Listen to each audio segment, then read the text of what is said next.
आगे बढ़ते हैं। महज 3 घंटे में मिलेगी कोविड टेस्ट की रिपोर्ट। एसएमएस अस्पताल में 6.5 करोड़ की कोबास मशीन से क्षमता बढ़ गई है। रोजाना 3000 से 4000 आरटीपीसीआर टेस्ट की क्षमता है।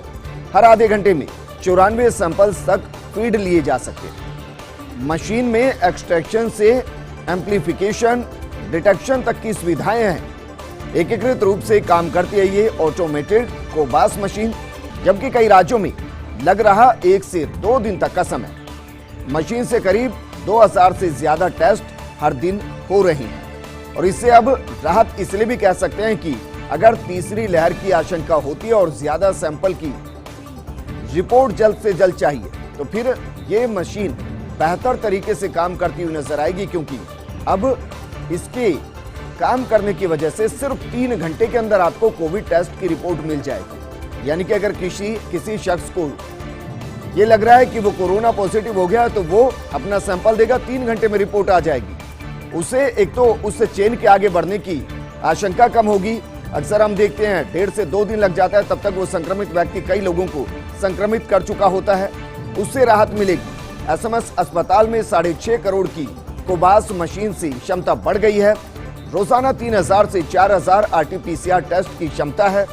अब हर आधे घंटे में 94 सैंपल इसमें फीड किए जा सकते हैं। मशीन में एक्सट्रैक्शन से एम्प्लीफिकेशन, डिटेक्शन तक की सुविधा है और एकीकृत रूप से काम करती है ये ऑटोमेटेड कोबास मशीन, जबकि कई राज्यों में लग रहा 1 से 2 दिन तक का समय और मशीन से करीब 2000 से ज्यादा टेस्ट हर दिन हो रहे हैं। वहीं जयपुर के माचिया बायोलॉजिकल पार्क में एक बार फिर से रौनक लौट आई है। प्रदेश के सभी जंतुआलय खोलने की अनुमति जारी कर दी गई है। राजस्थान सरकार के वन विभाग द्वारा गाइडलाइन जारी हुई है। आज से खुले पार्क में पहले दिन बड़ी संख्या में पर्यटक पहुंचे हैं। महाराष्ट्र सहित कई प्रदेशों से ये पर्यटक पहुंचे हैं। कोरोना गाइडलाइन का विशेष रूप से ध्यान रखा जा रहा है।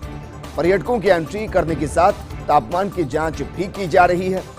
सहायक वन संरक्षक के व्यास के निर्देशन में व्यवस्था चाक चौबंद है। पिछले 2 महीनों से बंद पड़ा था माचिया पार्क। अजमेर के ब्यावर में 3 भाजपाई पार्टी से निष्कासित भ्रष्टाचार में लिप्त होने के कारण तीनों को पार्टी से निष्कासित कर दिया गया। भरत मंगल, पार्षद कुलदीप बोहरा और पार्षद सुरेंद्र सोनी पार्टी से निष्कासित कर दिए गए। एसबी की टीम द्वारा बीजेपी कार्यकर्ताओं पर भी कार्रवाई की गई है। पार्टी नीति विरुद्ध गतिविधि और पार्टी की छवि धूमिल करने का भी आरोप लगाया गया है। बीजेपी देहात जिला अध्यक्ष देवी शंकर भूतड़ा ने तीनों को निष्कासित किया है। लोकसभा स्पीकर ओम बिरला का कोटा दौरा, व्यापारियों का प्रतिनिधिमंडल मिला है लोकसभा स्पीकर ओम बिरला से। इस दौरान कोचिंग मल्टीप्लेक्स शुरू करने के साथ विवाह की अनुमति देने की मांग की गई है।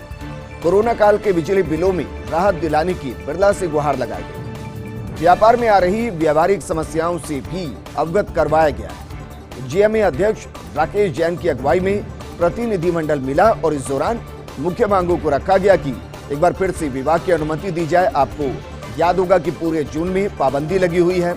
इसके अलावा जो कोचिंग संस्थान है उनको खोलने की अनुमति दी जाए, क्योंकि शिक्षा नगरी है कोटा और वहां की अर्थव्यवस्था में कोचिंग सिटी एक महत्वपूर्ण और सबसे बड़ी जिम्मेदारी निभाती है। मल्टीप्लेक्स जो लगातार बंद चल रहे हैं उनको खोला जाए, ये मांग भी प्रतिनिधिमंडल की तरफ से रखी गई। वहीं बीकानेर में पीसीसी चीफ गोविंद सिंह डोटासरा का बीजेपी पर पलटवार। कहा कि गोडसे की पूजा करने वाले लोग आपातकाल की बात कर रहे हैं। आरएसएस झूठ बोलने की सीख देता है, झूठ बोलना सिखाता है। सतीश पूनिया को इतिहास का ध्यान नहीं है। उन्हें अभी तो अघोषित आपातकाल जो आज चल रहा है उस पर बोलना चाहिए। बीजेपी सिर्फ 15 साल ही केंद्रीय सत्ता में रही, 25 साल कांग्रेस रही। इसका मतलब कि जनता का समर्थन कांग्रेस के साथ रहा। पूनिया को आज के अघोषित आपातकाल पर जवाब देना चाहिए। आज देश की संवैधानिक संस्थाओं को खत्म किया जा रहा है। मोदी जी और अमित शाह के सामने बोलने वाला कोई बीजेपी का नेता नहीं। राज्यपाल कलराज मिश्र ने नक्की झील और जैव विविधता को निहारा है। राज्यपाल ने सहपरिवार लेक व्यू स्थल से निहारा माउंट आबू का सौंदर्य। आज शिक्षक और पर्यावरणविद की भूमिका में राज्यपाल नजर आए। अपनी पौत्रियों आशी और अमीशी को वनस्पतियों के बारे में जानकारी देते नजर आए। आबू पर्वत के पारिस्थितिकी तंत्र की विशेषताओं के बारे में भी बताते नजर आए। नक्की झील की उत्पत्ति और आबू पर्वत के इतिहास की कहानियां भी सुनाई और कहा गया कि आबू पर्वत की नक्की झील जितनी सुंदर उतनी ही आकर्षक भी है। यहाँ की जैव विविधता भी बेहद खूबसूरत है। हरी भरी धरती ही मन को सदा उर्वर रखती है, इसलिए बच्चों को शुरू से ही पर्यावरण संरक्षण का पाठ पढ़ाया जाना चाहिए। करीब 2 घंटे तक बच्चों और परिवार के साथ झील पर राज्यपाल नजर आए। राज्यपाल कलराज मिश्र ग्रीष्मकालीन राजभवन माउंट आबू में और राज्यपाल से कई गणमान्य लोगों ने मुलाकात भी की। विधानसभा की पूर्व उपाध्यक्ष तारा भंडारी ने भी मुलाकात की। पिंडवाड़ा विधायक समाराम गरासिया ने भी मुलाकात की। राज्यपाल से मुलाकात एयरपोर्ट स्टेशन माउंट आबू की कमांडर ग्रुप कैप्टन विकास वर्मा, लघु उद्योग भारती के प्रकाश चंद्र और निम्बाराम ने भी उनसे मुलाकात की। अमित जोशी के नेतृत्व में विप्र समाज के प्रतिनिधि मंडल ने भी उनसे मुलाकात की। और अब बात करते हैं प्रदेश की नई खनन नीति के प्रावधान की। आज खान मंत्री प्रमोद जैन भाई की अध्यक्षता में बैठक हुई और इसमें नीति पर चर्चा की गई। खनन पट्टे और क्यूआरी लाइसेंस की अवधि 31 मार्च 2025 से 20 साल बढ़ाए जाने का प्रावधान किया। खनन पट्टों का न्यूनतम क्षेत्रफल 4 हेक्टेयर से घटाकर 1 हेक्टेयर किया जाना प्रस्तावित किया गया। बजरी को छोड़कर बिना चिमनी के छोटे ईंट भट्टों पर रॉयल्टी माफ, खनन पट्टों में नामांतरण की प्रक्रिया का सरलीकरण, स्वीकृत खनन पट्टों में स्ट्रिप ऑफ लैंड जोड़ना, देवसान भूमि में देवसान विभाग की एनओसी पर खनन पट्टी अनुदान, खातेदारी भूमि में खातेदार के अलावा सहमति धारक को भी खनन पट्टी आवंटन और रॉयल्टी संग्रहण के ठेकों की अवधि 2 साल के स्थान पर 3 साल करना।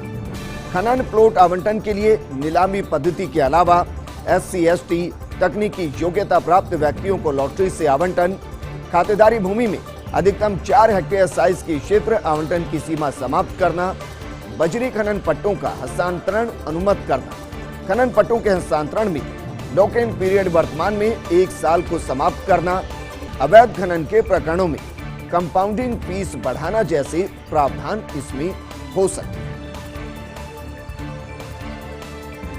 बुलेटिन में खबरों का सिलसिला लगातार जारी है, लेकिन यहां रुकेंगे एक छोटे से ब्रेक के लिए, जल्द हाजिर।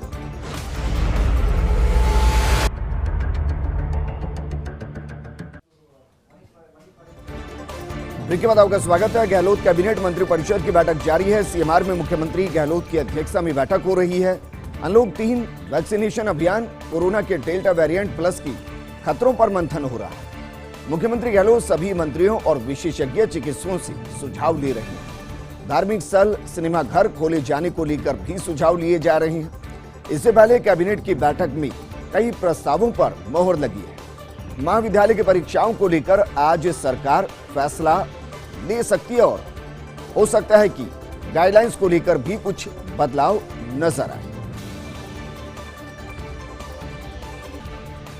वहीं जमाकन और महेश जोशी की मुलाकात दिल्ली में, दोनों के बीच 1 घंटे तक अकेले में बातचीत हुई। राजस्थान में चल रहे सियासी घटनाक्रम, सत्ता और संगठन के मसलों पर विस्तार से चर्चा हुई। आज प्रदेश कांग्रेस प्रभारी से दिल्ली मिलने के लिए महेश जोशी पहुंचे थे और यह तस्वीर उसी वक्त की है जब वो मुलाकात कर रहे थे। प्रशासन शहरों के संग अभियान को लेकर मंत्री धारीवाल ने वीसी ली। सभी निकायों के अधिकारियों को वीसी के दौरान दिशा निर्देश दिए गए। भूखंडों के नियमन की समस्याओं और सुझावों को लेकर जानकारी मांगी।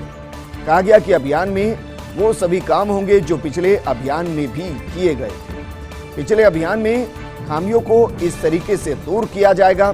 साथ ही इस नए अभियान में और भी काम हाथ में लिए जाएंगे। सरकार का मकसद है कि ज्यादा से ज्यादा लोगों को पट्टा मिल सके। पूर्व राज परिवारों की जमीनें जो सीलिंग में आ गई थी, उनमें बने मकानों के नियमन के लिए भी अभियान में प्रावधान होगा। नगर पालिका अधिनियम की धारा 69A है, एक जादुई धारा इस धारा के इस्तेमाल से लाखों की तादाद में पट्टे बांटे जा सकते हैं। शहरों में पुरानी बसावट में बड़ी तादाद में पट्टे बांटे जा सकते हैं। मुख्यमंत्री अशोक गहलोत ने अभियान के लिए जो लक्ष्य दिया है, 10 लाख पट्टी बांटने का जो लक्ष्य दिया है, वो हमारे लिए बड़ी चुनौती है। लेकिन निकायों के जनप्रतिनिधि और अधिकारियों ने लगन से काम किया तो इस लक्ष्य को आसानी से पूरा किया जा सकता है। मुख्य सचेतक डॉक्टर महेश जोशी का बीजेपी पर निशाना और कहा कि बीजेपी की बयानबाजी को लेकर फितरत हो गई है। पहले बयान देता है, इसकी होड़ मची रहती है। बीजेपी के नेता अनर्गल बयानबाजी करते हैं, उन्हें पूरा राजस्थान देख रहा है। डॉक्टर जोशी ने गजेंद्र सिंह शेखावत पर भी निशाना साधा और कहा कि शेखावत जी, आपको नोटिस के बारे में नहीं जानकारी, आप भगोड़े नहीं होते तो राजस्थान पुलिस को अपना वॉइस सैंपल देते। देश में किसी पार्टी का राज नहीं होता, कानून का राज होता है। आज जयपुर में हुए प्रदर्शन से घबरा गए हैं। दिल्ली पुलिस मुझसे जो पूछताछ करेगी मैं उनका जवाब दूंगा, लेकिन दिल्ली पुलिस एक बार आए तो सही। ये दरअसल महेश जोशी जो बीजेपी पर वार करते हुए ये भी बताते नजर आए कि जहां से वो भागेंगे नहीं, दिल्ली पुलिस जैसे उनसे पूछताछ के लिए आएगी वो एक एक सवाल का जवाब देंगे। प्रदेश में 69 दिन के इंतजार के बाद खुली टाइगर पार्क। सरिस्का में सुबह शुरू हुई सफारी, रणथंभौर में दोपहर की पारी में शुरुआत की गई। बायोलॉजिकल पार्क और चिड़ियाघर भी पर्यटकों के लिए सुबह खुले। वन्यजीव प्रेमियों में खुशी की लहर दौड़ती नजर आई। हालांकि सिर्फ 6 दिन ही खुलेंगे दोनों टाइगर पार्क। 1 जुलाई से 3 महीने के लिए टाइगर पार्क बंद कर दिए जाएंगे। रणथंभौर में जोन 6 से 10 में होगी। जुलाई से सितंबर तक सफारी। मानसून के दौरान जोन 1 से 5 तक बंद किए जाएंगे। टाइगर रिजर्व पार्क खुलने से वन्यजीव प्रेमियों में खुशी की लहर दौड़ गई। इस बुलेटिन में फिलहाल इतना ही, लेकिन आप बने रहिए फर्स्ट इंडिया न्यूज के साथ, क्योंकि खबरों का सिलसिला लगातार जारी है। नमस्कार।